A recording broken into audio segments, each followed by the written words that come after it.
পশ্চিম দিকে থুতু ফেললে কিয়ামতের দিন কপ থুতু মাথা মুখে নিয়ে উত্থিত হতে হবে, এ হাদিসটি কি সহি?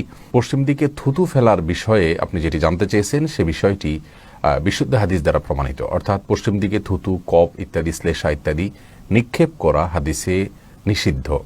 এবং এ বিষয়ে ইবনে হিব্বান এবং সহিহ ইবনে খুজাইবা এবং মুসান্নাফ ইবনে আবি শাইবা সহ বিভিন্ন হাদিসের কিতাবে একটি হাদিস বর্ণিত হয়েছে। নবী আলাইহিস সালাম ইরশাদ করেছেন, মান তাফালাতু জাহাল কিবলাতি জা ইয়াউমাল কিয়ামাতি ওয়া তাফালাতুহু মা বাইনা আইনাইহি আও ওয়া তাফালাতুহু বাইনা আইনাইহি। অর্থাৎ যে ব্যক্তি পশ্চিম দিকে থুতু বা শ্লেষা, কপ ইত্যাদি নিক্ষেপ করলো কেবলার দিকে, পশ্চিম দিকে বলছে কেবলার দিকে, যে যেখানে আছেন তার কেবলা যেদিকে হয় সেদিকে যে ব্যক্তি নিক্ষেপ করলো, সেগুলো কিয়ামতের ময়দানে সে যখন উপস্থিত হবে আল্লাহ সুবহানাহু ওয়া তাআলার কাছে, তখন তার কিন্তু দুই চোখের মধ্যবর্তী জায়গায় অর্থাৎ কপালে সেই থুতু, শ্লেষা, কপ সেটা নিয়েই সে উত্থিত হবে। সবাই বুঝতে পারবে যে এই লোকটি এ অপরাধী ছিলেন।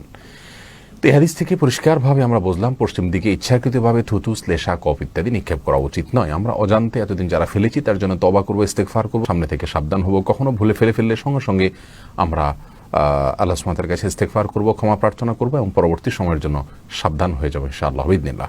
এই হাদিসের সনদ নিয়ে সমসাময়িক যুগের কোনো আলেম বা কোনো বক্তাকে বলতে শোনা গেছে, তারা বলেছেন হাদিসের সনদ বিশুদ্ধ নয়। মূলত এই বিষয়ে তাদের হয়তো জানা নাই, সেজন্য তারা এভাবে মন্তব্য করেছেন। কিন্তু আমরা বিষয়টিকে এর আগে বারবার যাচাই করেছি এবং গত 5-7 বছর আগে আমাদের একটা আলোচনাতে আমরা বলেছি রেফারেন্স সহকারে, আজকেও রেফারেন্স সহকারে বললাম যে হাদিসটি শুধু কয়েকটা হাদিসের কিতাবে বর্ণিত হয়েছে তা নয়, বরং এটি বিশুদ্ধতার মানদণ্ডে উত্তীর্ণ এবং মুহাক্কিক উলামায়ে কেরাম এর সনদকে বিশুদ্ধ বলেছেন।